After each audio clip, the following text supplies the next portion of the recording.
You know, I could have been a millionaire beekeeper, but instead I end up being a busy idiot. Why? Well, I keep complaining about the toxic chemicals and nobody listens. Uh, the viral mice give you a hard time. Hey, I just want to point out one thing right here. I dumped the bottom screen of a hive right here. And what I was doing is I've taken my new colonies and I've killed old queens, and I'm combining the new colonies with the colonies that had the older queens yesterday that I killed. But look, a trained eye, and I've rolled these over for you. There's a queen. There's a queen. There's a queen. These right here probably were killed in a queen cell and pulled out. It's set on the bottom screen. Because I dumped the bottom screen right here in the concrete, and there's 3 queens here. I just noticed that, and they came out of the same colony. So when you have enough experience with honeybees, your eyes will pick up on stuff like this. I just noticed that just before I turned on this smartphone to make a video, and that probably came out of number 3. Or 184. 184, I had a virgin queen, open queen cells, never saw a virgin queen. So, wrong time of year for that. It's November 5th. And again, why do I feel like a busy idiot? Well, if we quarantined our bees, stopped transporting them across state lines, if everybody kept their honeybees in the same area, you could get rid of the varroa mites. But no, you get these big commercial beekeepers who want to go out to California in February, where they have like 2 million different colonies, and they pass varroa mites from one colony to the next.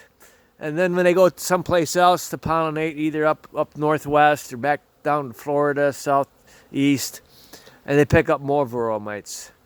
And then when they're all done pollinating in the spring, they come back to other locations throughout the United States during the summer to make honey. And all you backyard beekeepers, hobbyists, or sideliners that don't migrate, don't transport your bees, guess what? These commercial beekeepers are bringing in varroa mites.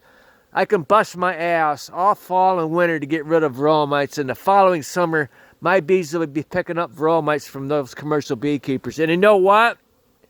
I'm using acrylic acid, and I just got this at the end of September. But even with this, if I can only do 100 colonies a day, and it doesn't kill the varroa mites in the cap brood, you have to do it every 4 or 5 days to get rid of the varroa mites. Because I've done 5 treatments on my colonies, and I still have colonies that had a hard time with varroa mites, and they're weak. I mean, I can't keep up with it. So I feel like a busy idiot. I'm wasting my time. I do this 7 days a week. And I still have a hell of a time trying to make ends meet. I'm not making any money doing this because I didn't come up with a commercial beekeeper to buy my bees. I made over 150 colonies during the summer. If I would have made connections with a commercial beekeeper, and if I could have unloaded 50 colonies at $150 each, $7,500, I could have made a profit. But no, I didn't have time, didn't make enough calls, didn't make the connections. So let me show you something else. Okay, you see this mess? This time of year, I'm lucky if I can get into the hives at 11 o'clock in the morning. And by 5 o'clock, we just went through the daylight savings time change where it ended. So now it's going to be dark around 6. So by 5 o'clock, it's going to be too dark to do anything. So I have to have all this stuff picked up. It's supposed to rain tomorrow. So I only have like 4 or 5 hours. And what I was doing, I was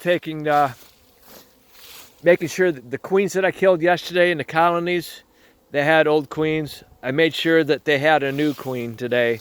And you know what? It could have been, the weather could have been bad in November. It was really bad in October. I couldn't do any hive inspections. Couldn't open hives in October. I couldn't open hives in September due to robbing, and I couldn't really open hives in August due to robbing. But I need to start treating for varroa mites in August instead of waiting till September, but that's the issue. In August, if it's hot and your bees don't really get in the hive during the summer, they're bearding on the front of the hive, or even if they're not bearding, you still have to get up really early in the morning to plug up that hive, treat it for varroa mites with acetic acid, and be all done so that as soon as the sun pops up, the bees can go out. Because if you get there too late, the bees are already flying out in and out of the hive, and you're basically wasting your time. So I got to pick up all this stuff. I don't know where I'm going to put all that stuff. I could probably leave it out overnight with a outer cover on it. And the commercial beekeepers have been gone for a few weeks, and I have a few frames in here that have a little bit of honey. There might be a few that have complete full frames of honey that I've forgotten, but my bees are getting honey to put back in my hive, so that's fine. But this is such a hassle getting in and out of here. I waste so much time.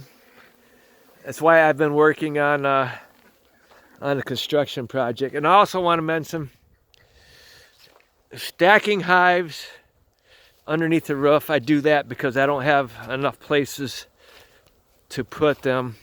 But the only negative thing about this is you don't know how heavy they are. You don't know if they need honey. Whereas hives like that out there, I can walk through every day and I could check and see, is it heavy, is it light? If it's light, I know they need honey. But when you're doing stuff like this, and you've got a stack of 3 here, do you know how heavy this is? No, because you can't even pick it up. I could pick up the top row. So, and the other thing is, I have dogs now. I don't even put bees over there anymore. No more bees in the window because of the issues I had not being able to regulate the heat in the room by putting in bees in that room and not wanting them to get too hot. So you leave the heat cooled, and the small colonies in the window would get too cold during nights that were down in the teens or near 0. So bad idea. If I had a room where it was just bees in the window and no bees in the room, perfect. But I don't have that situation. I thought about building a wall here and making window frames here and putting hives in the windows here and just controlling the temperature for these hives. But then I needed room to stack other colonies. And then on a nice day like this, the sun was out for a while. It's getting cloudy now because it's going to rain tomorrow. I knew which colonies didn't have a lot of bees. But I was working on these over here. And then I wanted to check this one here. So I just, see, that one's not going to make it much longer. So I need to continue. The queens I killed yesterday were 2021. And I did kill a 2022. I was looking at their wings. If the wings look old and tattered. And I went ahead and I killed them. And the thing about old queens, they all look the same. When they're new, you have tiger tails and you have other different shades of brown, but it seems like when they all get old, they all look the same to me. I don't know what's up with that, but... And then just because a colony you think has an old queen, during the summer, I don't check my colonies that often. They could possibly create a new virgin queen or pick up a new virgin queen from some other mating nuke. Like number 106, 106 over there and 83, those are supposedly 2021 colonies, but I checked their queens and the queens don't look that bad, so I'm not going to kill a queen unless she looks old, okay? So pause again.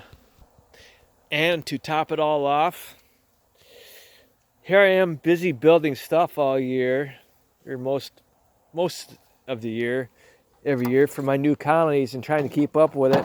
The stuff that I built years ago,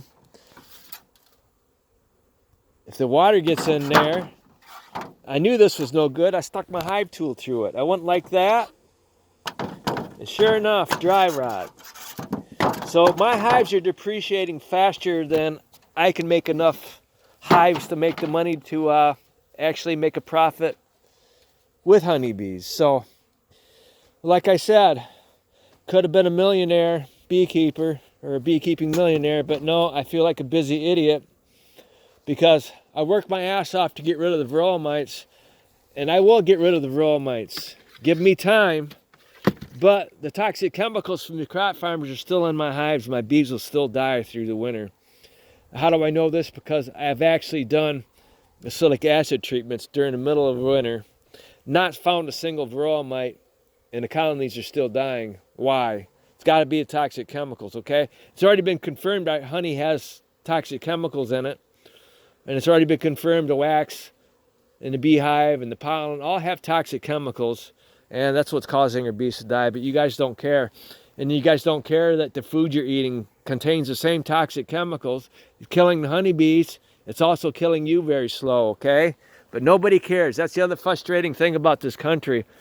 I like beekeeping, and I'm crying, screaming, trying to get you guys to wake up, to make it easier for me to keep honeybees, for us to do something about our government that's corrupt and controlled by the corporations, and for them to stop polluting the environment with these crop farmers. But no, you guys don't care. You know, they want you to get cancer. They make money when you get cancer. But you guys just don't seem to pick up in anything I say. And it gets really old. I feel like a busy idiot, okay? Thank you.